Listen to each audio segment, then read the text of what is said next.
What if your husband's funeral turned out to be a lie? I was supposed to say goodbye. Instead, I uncovered a secret so horrifying, so meticulously hidden, that I now question if I ever truly knew the man I married. I'll never forget the call. It was a Thursday morning, the kind where the sky is gray but not yet threatening rain. I was sipping my coffee when my phone rang. Unknown number. I answered out of habit, not knowing it would change everything. Is this Mrs. Clara Whitmore? Yes. I'm sorry to inform you, your husband was found dead early this morning. The world stopped spinning. My mug slipped from my hand and shattered on the kitchen floor.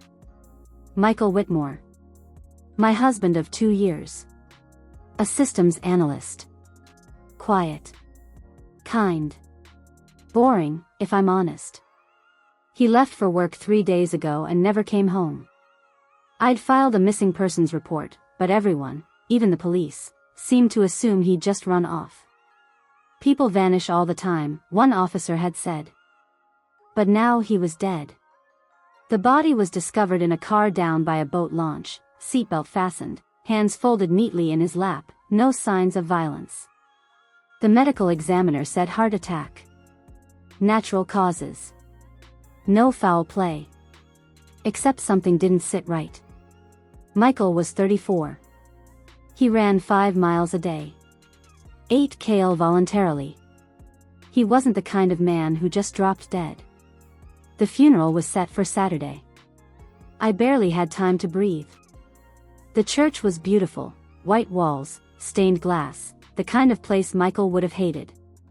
He was an agnostic, bordering on atheist. But this wasn't about him, not really. This was for appearances. His boss came. A few colleagues. People I'd never seen before stood in the back, dressed too well for a small-town service. The coffin was closed. The mortician said the heat and moisture from the river made him unpresentable. I didn't question it at first. I wish I had. Michael's mother, Ruth, stood by my side at the altar. She hadn't spoken to me since our wedding. She always thought I was beneath him. You'll forgive her, Michael once told me. She's from another era. Now she was weeping like a mother who'd lost a son she adored. And I just stood there. Frozen. Until I saw him. In the back. Half hidden behind a pillar. Tall. Broad shoulders. Familiar posture. Michael. My breath caught. I blinked, and he was gone. Was I losing it? That night, I couldn't sleep. I replayed the moment again and again. That profile. That walk. That tiny scar above the right eyebrow, the one he got when he fell off his bike at 12. The next morning, I went to the funeral home. I need to see the body, I said. The director hesitated. Ma'am, we really don't recommend. I wasn't asked, I snapped. I'm his wife. Reluctantly, he led me to a private viewing room. The casket was polished mahogany. Closed. He opened it. The face was Michael's. Almost. But not quite. The hairline was off. The jaw too square. A faint tattoo peeked out from beneath the collar. Michael didn't have any tattoos. I stepped back, heart racing.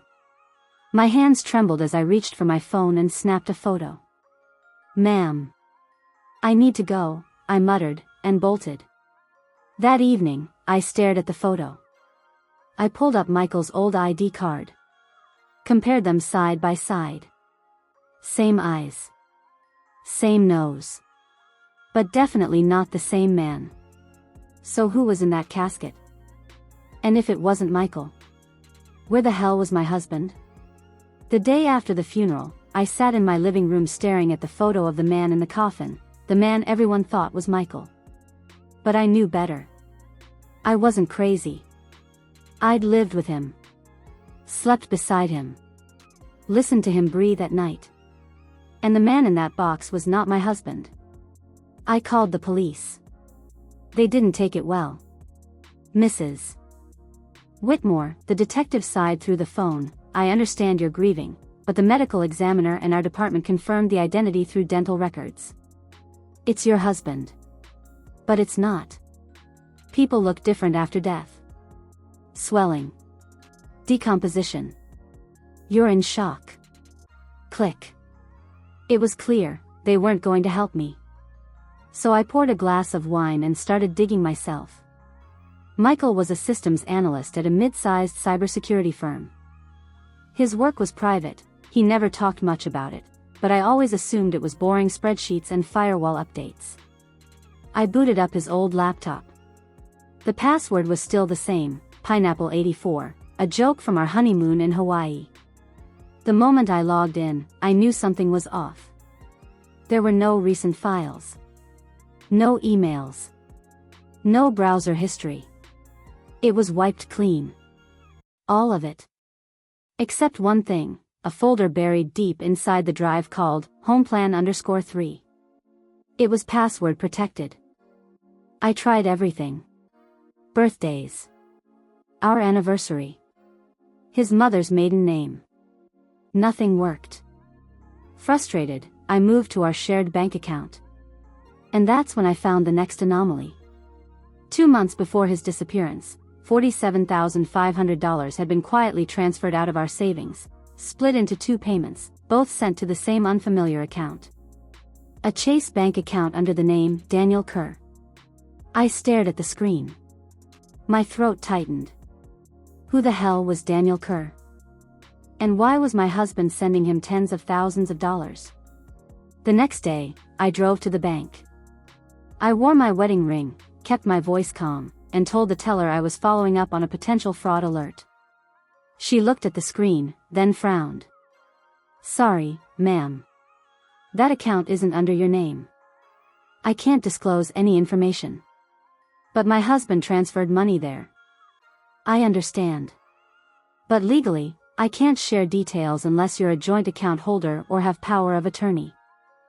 I nodded slowly, pretending to accept it, then walked out. As soon as I got into the car, I texted my cousin Mark. He worked in IT security for a hedge fund. And he owed me a favor. Hey. Can you help me find out who owns a Chase account number? Mark, illegal much? It's for Michael. I think he's alive. I think he faked his death. There was a long pause. Then. Mark, send me everything you've got. But if this blows up, I was never here. That night, I stood in the shower and let the water burn my skin, trying to make sense of everything. My husband might be alive. He might have faked his death. He might have transferred almost $50,000 to someone named Daniel Kerr. I should have been terrified. But all I could feel was cold, calculated anger. Because somewhere out there, Michael Whitmore was walking around, free. And he had no idea that I wasn't done with him yet. 3 days after the funeral, my cousin Mark called me at 2:17 a.m. You were right, he said. Michael's not who you think he is. And neither is Daniel Kerr. I sat up in bed, heart pounding. Tell me everything. Mark had traced the account through a series of encrypted VPNs and dummy companies. Whoever Daniel Kerr was, he didn't exist on paper, not legally. But the trail led somewhere unexpected, a secure cloud drive attached to an alias email address linked to Michael's IP history. He found a folder. Inside were dozens of photographs. And not just random snapshots, these were surveillance style. Secret, distant shots of people in cafes, on sidewalks, entering buildings. I scrolled through the images Mark had sent me. The first few were blurry. A man in a baseball cap watching a bank. A woman walking out of a government building. Faces I didn't recognize. Then one stopped me cold. A photo of me. Taken from across the street. I was leaving our favorite grocery store, smiling down at my phone. Timestamp, 11:07 a.m. 3 weeks before Michael's death. The breath caught in my throat. I didn't know about this, Mark said quietly. But your face being in there? That changes everything. Clara, this wasn't an accident. Someone's been watching you. I didn't know what to say. My pulse was hammering in my ears. And Clara, Mark added, you need to get out of that house. I packed a bag that night. Just essentials, laptop, charger, clothes. I didn't even finish brushing my teeth. By morning, I'd checked into a motel 2 towns over, under a fake name. I paid in cash. I needed to think. To breathe. And that's when the second shock came. A knock on the motel door. My stomach dropped. I hadn't told anyone where I was. I approached the door slowly, peeking through the peephole. No one there. I opened it cautiously. And found a manila envelope on the floor. No return address. No writing. Just one word on the front, handwritten in thick black ink. Stop. Inside was a single photograph. Michael. Alive. Sitting at a table in what looked like a diner. Smiling. Across from him, partially obscured? Me. It was our first anniversary dinner. But it wasn't the original photo. Someone else had been watching us that night. I called Mark in a panic. There's something bigger going on, he muttered. This isn't just a guy faking his death to start over. Clara, someone's keeping tabs on both of you. Even when you were together. The words made my skin crawl. Who would watch us together? Who would want Michael to disappear? And why was I being warned to stop now? I sat down hard on the edge of the bed, that photo clutched in my hand. If Michael was being watched, maybe he wasn't running from me. Maybe we were both running from the same thing. The photo wouldn't leave my mind. Michael, smiling at me in that greasy booth. My red dress. His rolled up sleeves. I remembered that night like it was yesterday. But the angle, the distance, the fact that it had been taken without our knowledge? Someone had been following us for a long time. The next morning, I packed up and drove straight to that diner. It was still there, Ellie's, a 24-hour dive outside Richmond. Same faded green booths. Same chipped coffee mugs. The kind of place where nobody asked questions unless you made them. I took a seat in the exact booth from the photo. A waitress, maybe late 50s, came over with a tired smile. Coffee, hon? Sure. And you don't happen to remember this guy, do you? I pulled up the photo on my phone and slid it across the table. Her eyes narrowed. Then widened. I remember him. My breath caught. You do? Yeah. Kind of a weird one. Came in here a few times with you. Then once, maybe a week later, with a different woman. The bottom dropped out of my stomach. A different woman? Blonde. Younger. I remember, 'cause she had a voice like sandpaper and called him Simon. Thought it was funny. That's not his name, right? No. It wasn't. But maybe it was. Michael. Daniel. Simon. Who the hell was my husband? I left the diner in a daze. It felt like reality was slowly fracturing, one detail at a time. I'd thought I was married to Michael Whitmore, boring, dependable Michael, and now I wasn't even sure if that name was real. I called Mark again. He didn't answer. 10 minutes later, he texted, busy. We'll call ASAP. Don't go back to the house. The urgency hit me like a slap. Someone was following me. And I had a growing suspicion, it wasn't Michael. That evening, I checked into another motel, further out, under a different name. I used a prepaid phone. Tossed the old one. Then I did what I hadn't dared to do yet, I opened the storage box in the trunk. The one with all of Michael's old files, receipts, and paperwork I'd never bothered to sort through. Tucked between tax forms and rental agreements, I found something strange. A flash drive. No label.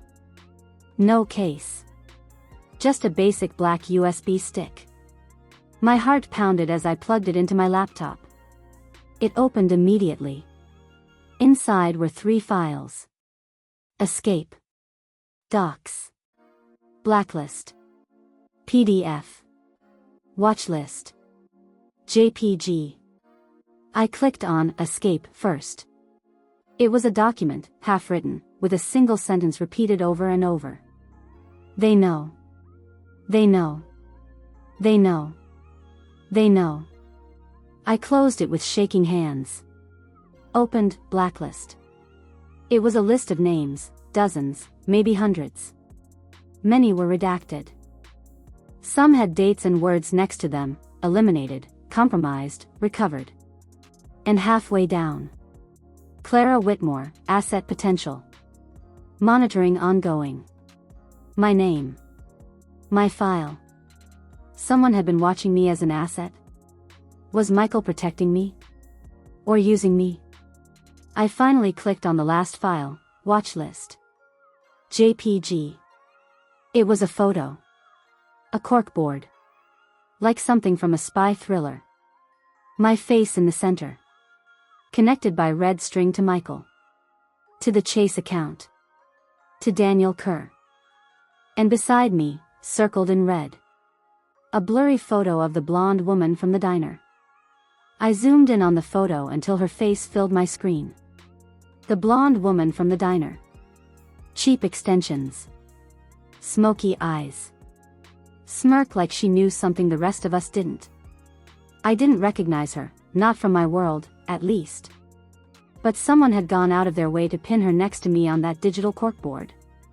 I wasn't just a grieving widow anymore. I was in the center of a web. And she was tangled in it with me. I sent the photo to Mark with one line: "Who is she?" He didn't reply. Instead, 5 minutes later, I got a call. "Her name is Lena Draper," Mark said quietly. "At least, that's one of them. She's shown up in a few surveillance networks I've had to crack. She's not local. She floats. Floats. Fake IDs. Multiple passports. Works with private intel contractors. Gray market stuff. Borderline illegal." I swallowed. And she knew Michael? She didn't just know him. They were flagged together in Germany. Then again in Boston. And the surveillance photos you found? They're from someone else's system. Which means, someone was watching both of them. I felt the walls closing in. "Clara, you need to listen to me," Mark said. "You're not chasing a cheating husband. You're chasing a ghost. And ghosts like this don't disappear by accident. They get erased." I didn't sleep that night. Instead, I opened every drawer in my bag, every folder I could find, looking for anything I'd missed. A receipt. A scribbled note. Something. And that's when I remembered, the red shoebox under our bed. The one Michael never let me touch. It had been locked when I'd found it, a cheap combination lock. I hadn't even bothered trying to open it before the funeral.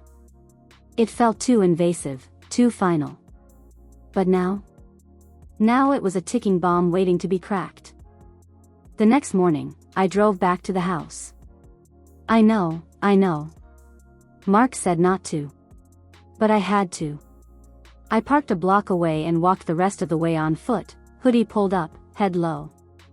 The front door was untouched. No signs of a break-in. No police tape. Just a dead man's house waiting to be emptied. Inside, the air was stale. Cold. I moved straight to the bedroom, heart pounding. Pulled the box from beneath the bed. Tried the lock. Nothing. Then I tried the date of our wedding. Then his birthday. Still nothing. I stared at the numbers, frustrated, and then tried my birthday. Click. Of course. Inside the box. A burner phone. A second passport. A gun. And a small spiral-bound notebook. I picked up the passport. Name, Simon Kerr. Michael's photo. A new alias. He was Daniel Kerr. And Simon. And God knows who else. I turned to the notebook. The first few pages were scribbled in shorthand, but then a list of dates, places, airports, a plan, a final entry, 2 days before his death. Clara's name came up. This isn't safe anymore. I have to disappear. She doesn't know. I can't let them use her. My hands were trembling. So it wasn't betrayal. He was trying to protect me. Or so he said.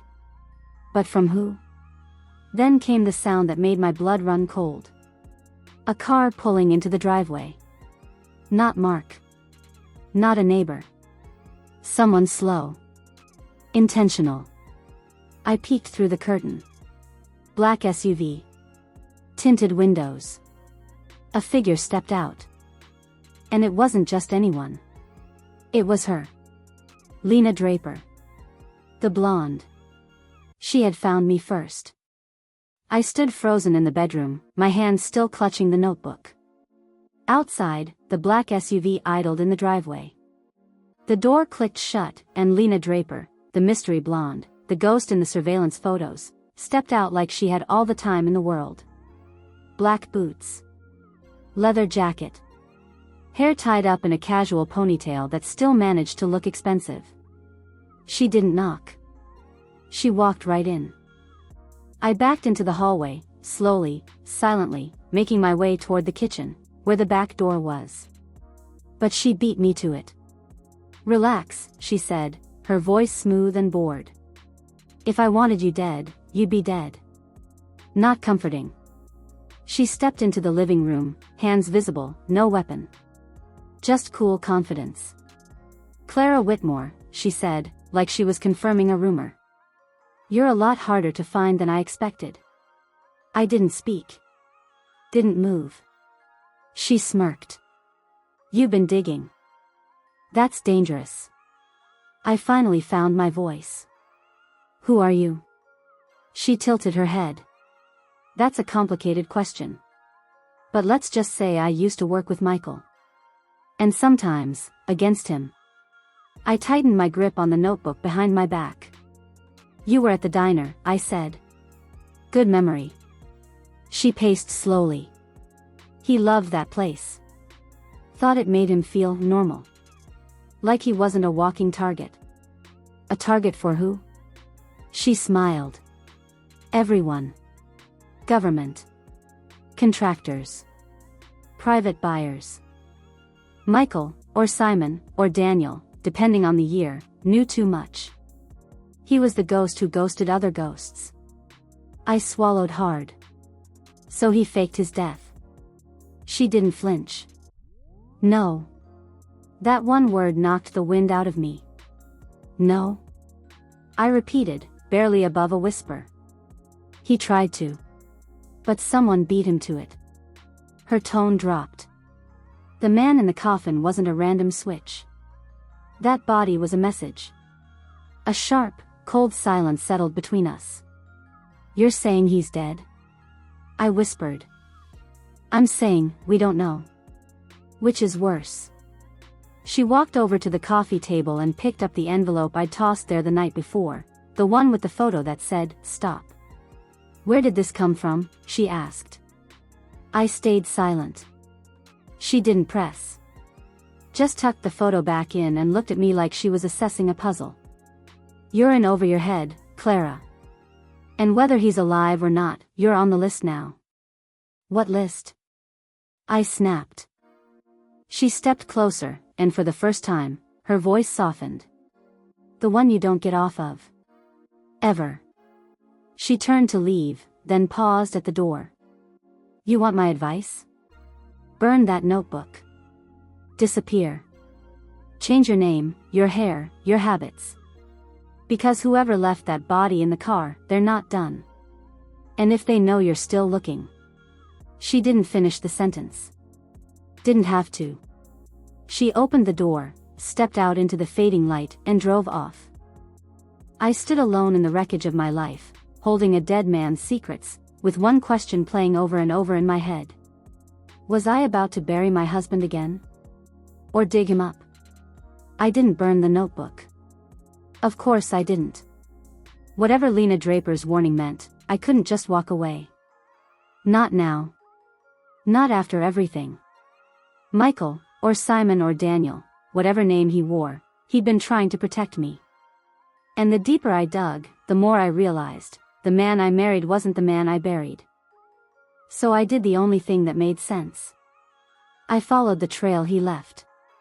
In the back of the notebook, scrawled in messy black ink, was a list of places and codes. Most had been crossed out.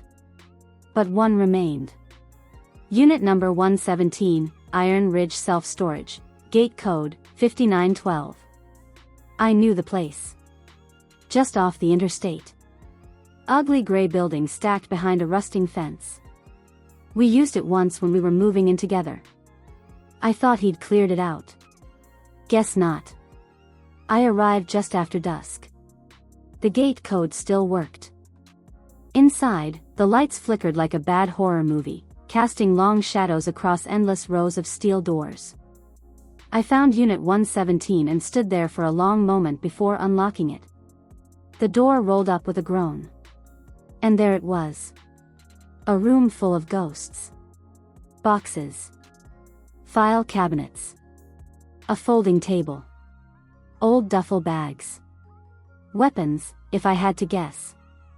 Some sealed. Some cracked open. And at the center of it all, a laptop and a dusty safe, bolted to the floor. I flicked on the single hanging bulb and stepped inside. Every instinct told me to be afraid. But fear had stopped mattering days ago. The laptop was ancient. Booted up slower than anything I'd ever seen. No password screen, just a home folder labeled Exit Strategy. Inside, maps, fake ID scans, wiring diagrams, and something labeled Endgame. I clicked it. It was a video. Michael. He sat in a dimly lit room, face gaunt, eyes darker than I'd ever seen. He looked like someone who hadn't slept in a week. Clara, he said, his voice soft and rushed. If you're seeing this, I'm either dead or running out of time. I wanted to tell you everything, but I didn't know who I could trust. Not even you, not because of you, but because they might be watching you too. He glanced behind the camera, as if checking the door. They're not who you think.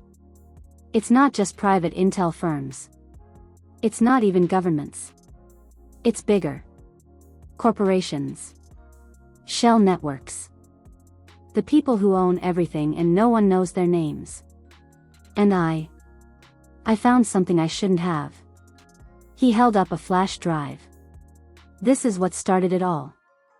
I looked around the storage unit. There was no flash drive.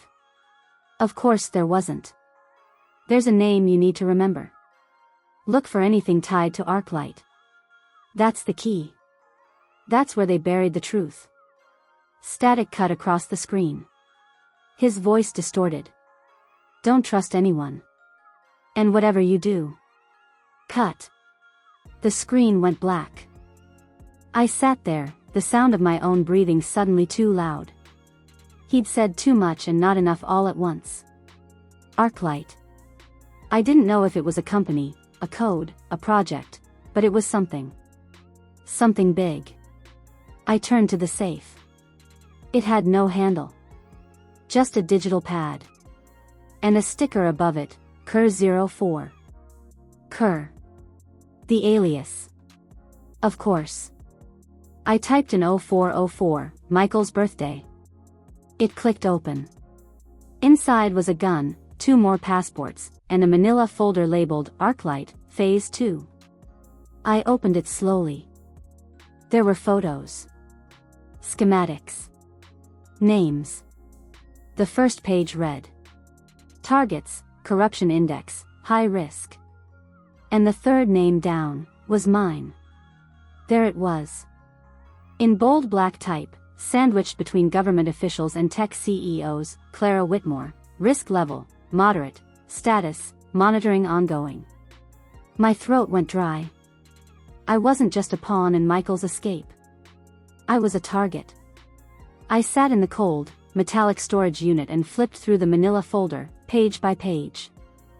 Most of it was way above my pay grade: diagrams of server farms, offshore shell corporations, bank transactions stretching across 4 continents. But the word ArcLight kept showing up. In headers. In code names. On letters marked confidential, eyes only. Whatever ArcLight was, it wasn't just a company. It was an operation. And Michael, or Simon, or Daniel, hadn't stumbled onto it. He'd been involved. There was one more file at the bottom of the folder, a printed email, faded but legible. The sender's address was redacted, but the message was crystal clear. To Cur D, subject, contingency. If compromise is suspected, activate Phase 2. Target relocation, priority. Clara Whitmore is compromised. Extraction should be considered. If resistance is encountered, neutralize. ArcLight control. My hands shook so violently I nearly dropped the page. They hadn't just been watching me. They'd planned for the possibility that I'd find out. And they were ready to erase me if I did. I left the storage unit just after midnight, driving with the headlights off until I reached the main road. Every car in my rearview mirror made my pulse spike. Back at the motel, I showered with the lights off, wrapped myself in a towel, and stared at the ArcLight file for what felt like hours. It wasn't just Michael's life that had been erased. It was mine, too, at least, on paper. I couldn't go home.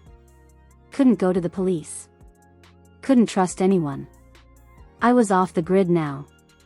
Just like him. At 3:12 a.m., my burner phone rang. No caller ID. I let it ring 3 times before answering. Clara. Michael's voice. Alive. Raspy. Strained. But definitely his. I couldn't speak. I just let out a sound, somewhere between a sob and a gasp. I don't have long, he said. I'm sorry. I never wanted this for you. Where are you? I whispered. Somewhere safe. For now. But I saw the data leak. I saw the obituary. You weren't supposed to see any of this. You're on their list, I said. I'm on their list. Silence. Then, I know. That's why you need to run. No. My voice was steady now. I'm not running. You dragged me into this. You owe me the truth. Another pause. He sounded tired. Wrecked. ArcLight started as surveillance. High-risk financial tracking. But it evolved. The people funding it, they don't just want to monitor corruption. They want to control it. Shape it. Use it. What were you doing for them? I built the model. The algorithm that identifies risk, the one that flags people like you. I flinched. But then I saw what they were doing with it. Who they were disappearing. Blackmailing. Replacing. He drew a ragged breath. When I tried to back out, they made threats. I had to disappear. But they moved faster than I did. I squeezed my eyes shut. Did you fake your death, or did they try to kill you? Both. A bitter laugh. They found a body. They planted it. Sent me the photo as a warning. That's when I knew, they were coming for you next. Why me? I demanded. Why put me on the damn list? Because you were close to me. Because they thought I might have told you something. And if I did, that made you a liability. The line crackled. Clara. Listen to me. There's a place, a contact. The last person I trust. Her name is Alex Rayner. She can help you disappear. I don't want to disappear, Michael, I said, my voice breaking. I want answers. I want revenge. Silence again. Then you're already dead. The line went dead. I sat in the dark, the words echoing like a funeral bell in my mind. Michael was alive. Arclight was real. And I had one name left to chase, Alex Rayner. Whatever this was, I wasn't just surviving anymore. I was going to burn it down. Alex Rayner wasn't in the phone book. She didn't show up on social media, LinkedIn, or even dark web databases, and that terrified me more than if she had. Because the only people that invisible are either ghosts, or gods. But I had one lead. In the folder from Michael's storage unit, buried beneath layers of financial reports, there was a single handwritten address. Alex R., 12 Harrow Road, Boxley. Boxley was 4 hours north. Middle of nowhere. A ghost town with one gas station, 2 bars, and a motel with rusted-out window units. If Alex Rayner lived there, she didn't want to be found. Perfect. I arrived just after sundown. Harrow Road wasn't even paved, just a gravel path that crunched under the tires of my rental. Number 12 was a faded red house with no mailbox and a satellite dish pointed at the ground. I parked. Got out. And waited. If she was watching, I wanted her to know I wasn't a threat. Then the door opened. And there she was.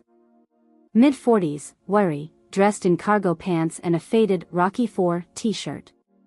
A pistol holstered at her side like it belonged there. "Clara Whitmore," she said, voice like sandpaper. "You got a death wish, don't you?" She didn't invite me in. Just gestured to a metal chair on the porch and tossed me a bottle of water. "No offense," she said. "But if they flagged you, you've got a tail. Or at least a tracker somewhere you don't know about." I swallowed. "They? You mean Arclight?" Her eyes narrowed. "You said the word." "I need your help," I said. "No.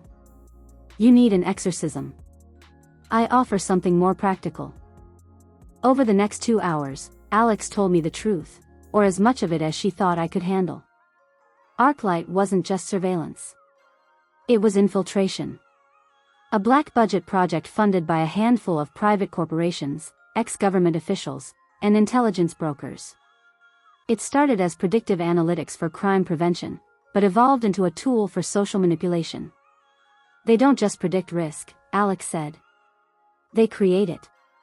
Control it. Remove variables. Like journalists. Whistleblowers. Economists. Even wives." I flinched. "They tried to scrub you, Clara," she said. "Because they thought you knew too much. But really, they were afraid you'd look. And you did." "I want to end it," I said. "Whatever this is. I want it burned to the ground." Alex chuckled. "That's cute. Revenge isn't real. There's only leverage. And right now, you don't have any." I pulled out the folder. Michael's notebook. The video files. And finally, the flash drive I found hidden inside the false bottom of the safe. I hadn't dared plug it in yet. She froze. "Where did you get that?" "Michael left it for me." Her eyes went flat. "You're holding a loaded gun. That's a decryption key, hardwired. If Arclight knows you have this, they'll come for you with everything. Then let them." Alex stared at me for a long moment. Then stood. "Get inside. You've just become my least favorite houseguest." Her place was a fortress, literal steel in the walls, jammers on the windows, a basement server stack that looked like it could launch a satellite. She cleared a workbench and plugged the flash drive into an air-gapped terminal. As files began to populate, I saw names. Bank accounts. Assassination orders disguised as financial audits. Entire cities flagged for destabilization through strategic influence operations. It was proof. Undeniable. And then Alex said something that chilled me to the bone. "These files, they're active. This isn't old. This is live. Someone inside Arclight is still feeding this system in real time. You mean Michael? She shook her head. No. Michael's been locked out since the day they tried to kill him. Then who? She scrolled down to the most recent login record. Her eyes widened. Then she turned the screen to me. Username, C. Whitmore last login, 3 days ago location, unknown, masked. My stomach dropped. But I never. You didn't, Alex said. And then it clicked. Someone was using my identity. To access Arclight. To trigger Phase 2. To kill me, and make it look like I'd brought it on myself. I'm not dead yet, I said.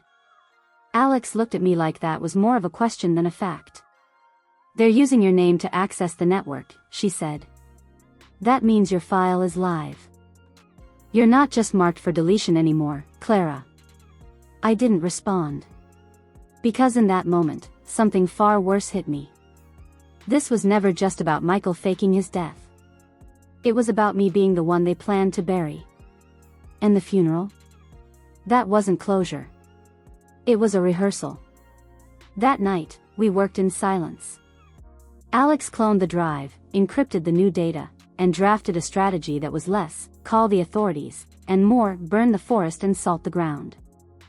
By sunrise, we had a plan. Phase 1, expose Arclight. Not in court. In chaos. We'd flood every major financial server, every independent journalist, every major social leak outlet with pieces of the drive's contents. Not enough to tie it back to me. But enough to make the world start asking questions. Phase 2, kill Clara Whitmore. Not literally, symbolically. If they were going to use my identity to frame me for something, a leak, a betrayal, a cyber attack, I had to beat them to it. Control the narrative. Vanish on my terms. Alex already had the resources. A fake death. A new name. A new passport. She'd done it before. And when it was over, the real me, the one they hunted, would be a ghost. Just like Michael. We launched the leak on a Tuesday. A 3-phase drop sent through a rotating server chain. One part to a whistleblower site in Berlin. Another to a business journal in Singapore. A third to a Russian hacker collective with no allegiance to anyone. The impact was immediate. By Wednesday, the financial sector was in chaos. Headlines screamed about covert risk modeling. Leaked documents hinted at silent influence campaigns across 3 continents. Arclight didn't exist publicly, but now the whole world was whispering its name. And behind the curtain, we could feel it. The machine stuttered. Someone inside was scrambling. Then, on Thursday morning, my burner phone rang. A voice I hadn't heard in days. Clara. Michael. He sounded terrified. What did you do? I told the truth. You don't understand. They're not going to panic. They're going to correct. They're going to make it look like you were the leak all along. You'll be blamed, arrested, disappeared. I already disappeared. I faked my death on Friday. Car crash. No body recovered. Car burned too hot. Dental records conveniently lost in a fire. Alex handled the paperwork.